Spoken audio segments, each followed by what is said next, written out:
Welcome to the deep dive. Today, we're tackling something that, well, it really gets under the skin for a lot of us. Mm.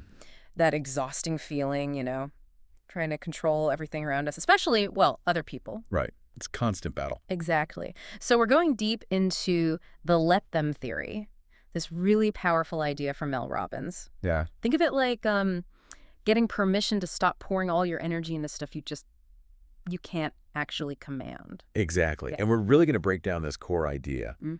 When someone else does something or thinks something, or honestly just their whole vibe isn't sitting right with you, Yeah. your first reaction, your gut reaction, might be to jump in, to fix it, to Yep. nudge them. Oh, definitely. Try to steer the ship. But what if? But what if? What if you just didn't? What if you just, let them? Let them. Let them. And look, this isn't about being passive or checked out. It's more like a radical reclaiming of your own focus. Okay, let them. It sounds, I don't know, almost too simple, doesn't it? It does on the surface. Because usually your gut is just screaming, right, do something, fix this, make it better. Yeah, that intervention instinct is strong. And our source material, Mel Robbins' work on this, it suggests that very urge, that need to control, is often what leaves us feeling so drained and just frustrated. Totally. So our mission today is to really get into the nuts and bolts of it.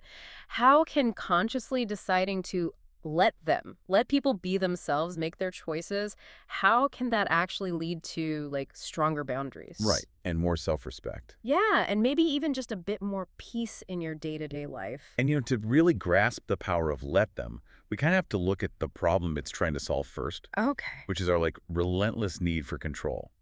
We often, without even realizing it, just leak so much personal power trying to manage other people's thoughts, their feelings, their actions. Yeah. Think about it, the mental acrobatics you go through trying to guess what every colleague wants or needs. Yep. Or that low hum of anxiety about whether your family's going to approve of what you're doing. Yeah. The source material really nails these universal feelings. It's that exhausting dance, isn't it? You try to be everything to everyone, you anticipate, you soften your edges, hoping if you just perform perfectly, Everyone will be happy. right, you'll get the gold star. But the reality is, well, someone's always going to find fault, aren't they? The goalposts move. Always. So Yeah. you end up stretched thin, your energy is just gone, and you're still facing disappointment or criticism. It's like being stuck on a hamster wheel trying to manage everyone else's emotions. Yeah. And that's the cycle the let them theory is designed to break. It's about realizing just how much energy we pour into trying to orchestrate these outcomes that are fundamentally, well, they're not our job. Right. Not our jurisdiction, as you said. Exactly. So the theory offers a way back, a path to reclaim that vital personal power, to redirect it towards the one place you do have authority, yourself. It's not about becoming indifferent. It's really a strategic shift of focus and effort, like a strategic surrender almost, to gain your own power back. I like that. Strategic surrender. It's freeing yourself from being the self-appointed chief emotional officer for everyone you know. Yeah, exactly. So instead of getting all tangled up if a colleague's grumpy or feeling like you have to defend yourself against every little critique from a parent, those classic examples, you learn to just create a little space. Let them be grumpy. Let them have their opinion. Yeah, it doesn't have to become your crisis. It doesn't have to dictate how you feel. And for you listening, if you're looking for insights that make a real difference without feeling overwhelming, this is it. This is gold. Stop fighting battles you can't win. Channel that energy into what actually nourishes you. That core idea, recognizing the energy tax of trying to control others, releasing it lets you reinvest in yourself. It's huge. And what's really fascinating is where this whole idea came from. It wasn't some, academic study. No, not at all. It apparently came out of the chaos of a high school prom. The source material shares this super relatable story. It just highlights how much stress and control attempts can pop up around even supposedly happy events. Oh, the prom story is brilliant because it's so universal. That parental urge to make everything perfect for your kids, even when they're basically adults. Totally. So Mel Robbins, who's a seasoned mom, right, thinks she's seen it all. Right. Gets sucked into this last-minute prom vortex with her son. Tuxedo issues, date logistics, the whole 9 yards. Classic pre-prom chaos. And it's just a perfect example of how deep that desire to control outcomes runs, even when we really have very little actual say. And the breakthrough moment, the actual aha moment happens right before the prom itself. All this parental energy is focused on tiny details, like Mel stressing about getting a restaurant reservation for this big group. Yep. And that's when her daughter, Kendall, just drops this bomb of teenage wisdom. She basically says, Mom, let them get soaked if it rains. Let them mess up their hair. Let them eat wherever. It's their prom, not yours. Just let them. Wow. Out of the mouths of teenagers, right? Right. And here's where it gets really interesting. The effect was immediate. Like you could feel the shift. How so? The frantic thoughts just quieted down. The tension eased. It was like the stress just evaporated, all from deciding to let go of controlling that situation. That speaks volumes, doesn't it, to those moments of clarity we all crave. That sudden realization. Why was it so important to micromanage an 18-year-old's prom night? What was the real cost? Yeah, what was the cost of needing that control? It was like, let them becomes this permission slip. It really does. And that moment, that prom story, it leads us straight into the two sides of this coin. Let them in, the flip side, let me. Chapter 2 really unpacks this, and it's super important to get this. Let them isn't about being cold or checked out. It's not the silent treatment. It's not avoiding tough conversations when they're needed. Right, it's not about apathy. Not at all. It's about consciously making the space, mentally, emotionally, to focus on the let me part. Yeah. Taking full responsibility for your own life, your happiness, your boundaries. That distinction feels really crucial because you hear let them and you might think, okay, so just don't care. Right. But it's the opposite. It sounds like by releasing that grip on others, you actually free up your own hands to take care of yourself. Precisely. The book uses a great example, feeling left out of a friend's weekend trip. Oof, yeah, that stings. It does. And the natural reaction is to start analyzing, questioning, trying to figure out how to get back in control of that dynamic, how to make sure you're included next time. Trying to smooth things over, even if nothing actually happened. Exactly. And what's really going on there is our own discomfort. Feeling excluded triggers rejection, right? So our instinct is to try and fix the external situation to make the internal discomfort go away. Ah, okay. But the let them theory pushes us to see that other people's choices, who they spend time with, that's ultimately outside our control zone. Trying to force it just usually makes us feel worse. Amplifies the anxiety. Totally. Yeah. And this isn't just about social stuff. Think about work. You pour your heart into an idea, you present it, and crickets. Oh, the worst. Right. Maybe someone else's idea gets all the attention. That feeling of being overlooked, it can be really raw. Manipulating. But the let them here is about recognizing their reaction or lack of reaction doesn't actually change the value of your idea or your abilities. Okay. You get to choose not to let their silence define your worth.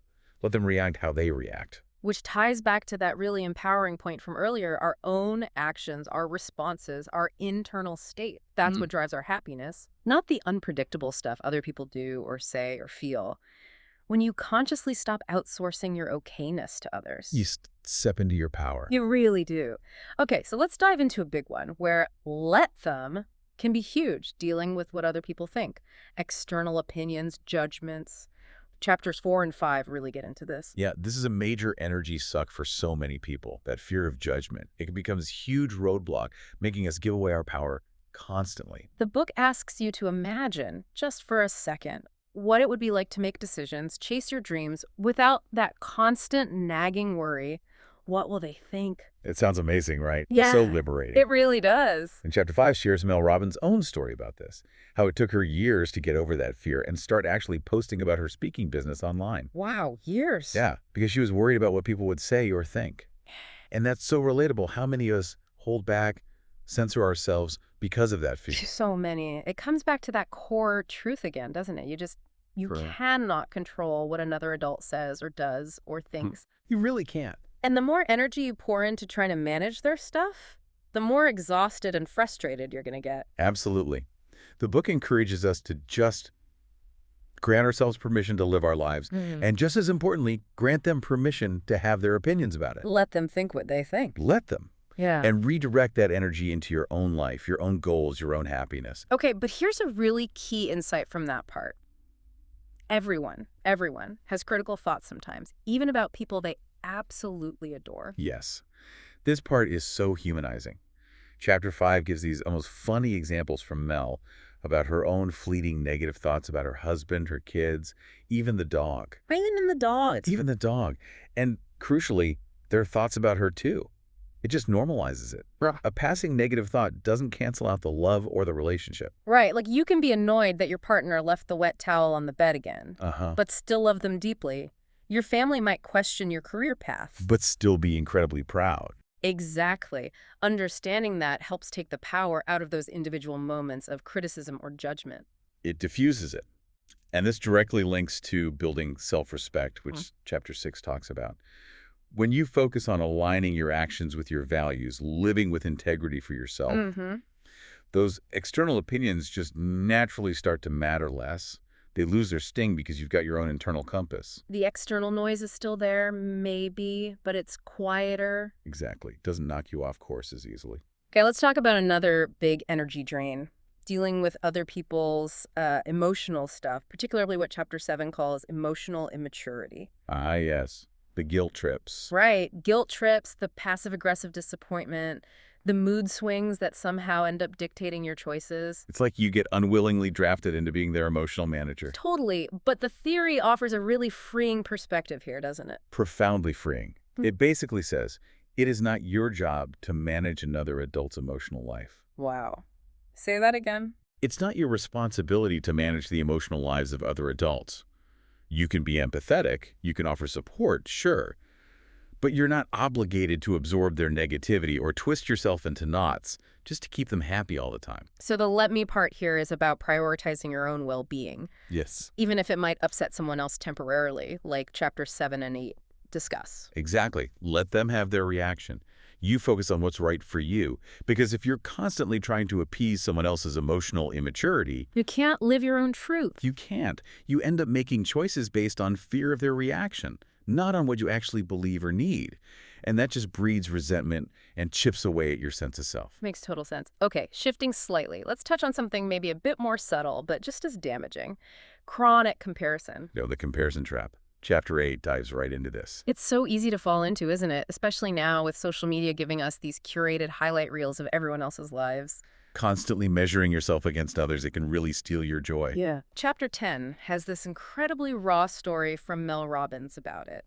Visiting a friend's newly renovated, gorgeous house Yeah. while she and her husband were drowning in debt.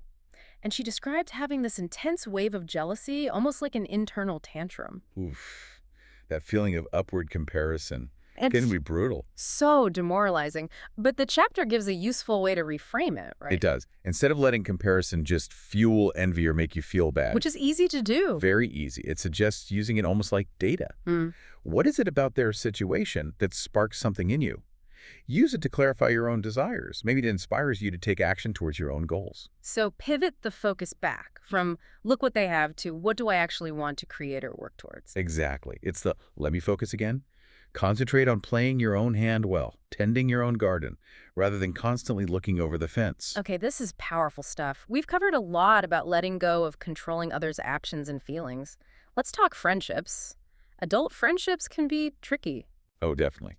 Chapter 11 hits on that feeling many adults have. Wait, where did all my friends go? Right. Feels like one day you have this huge group and the next, it's different. And the book explains this shift really well.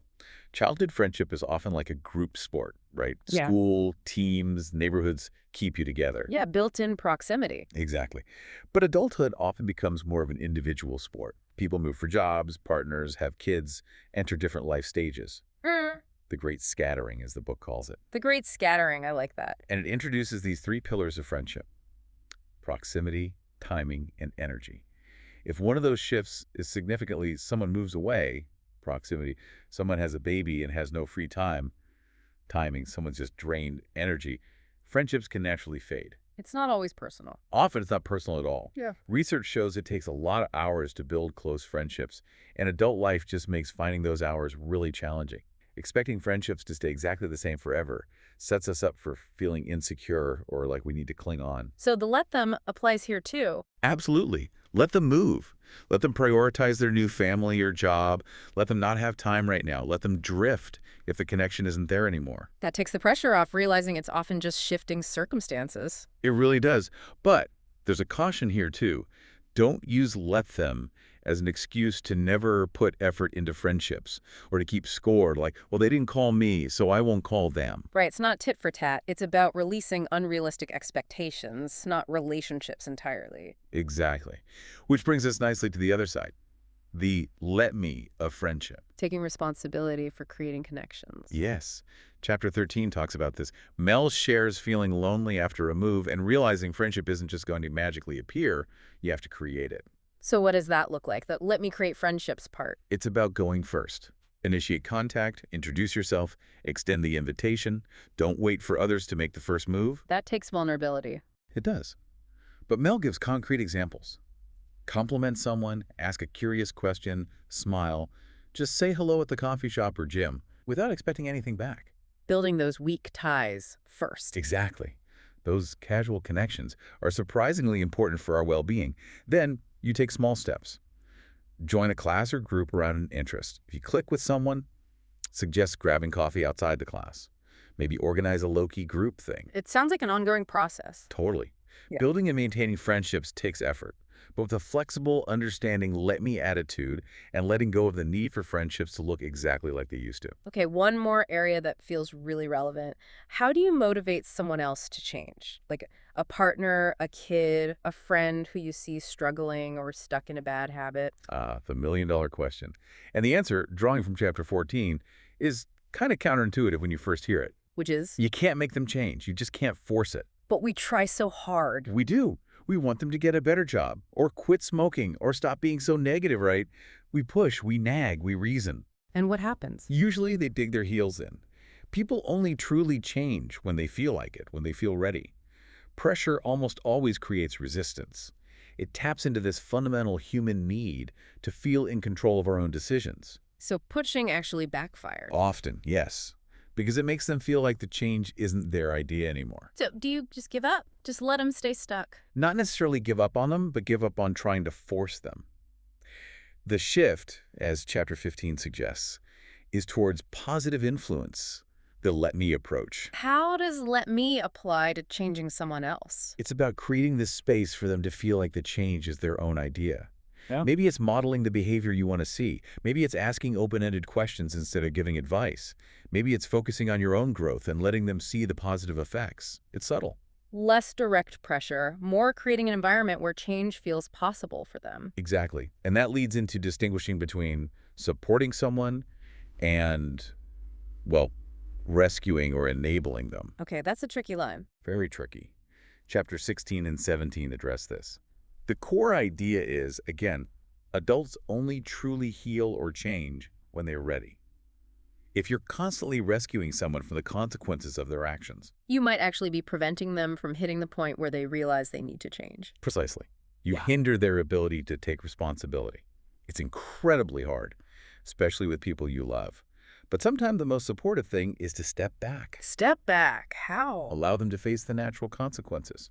Offer support, yes, but maybe with conditions.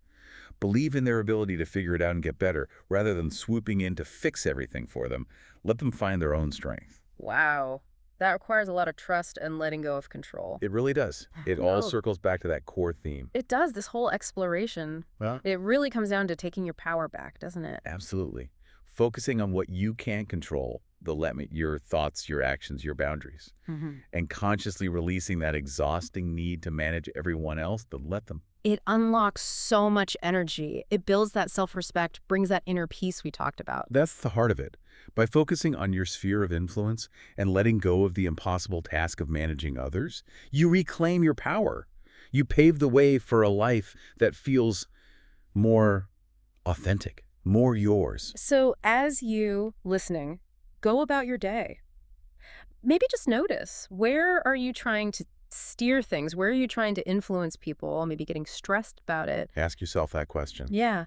What would happen if I just let them? And maybe even more importantly. What could I do for myself with that freed up energy? Wow. This deep dive into the let them theory, it really offers a bold, freeing way to approach life. One where you're firmly in the driver's seat of your own experience, your own well-being. It's about stepping into your let me era. I love that, your let me era. Taking action, chasing what you want, setting those boundaries, creating a life that really resonates. Remember, that power, that ability, It's always been there inside you. Now you just have this incredibly potent way to think about how to use it.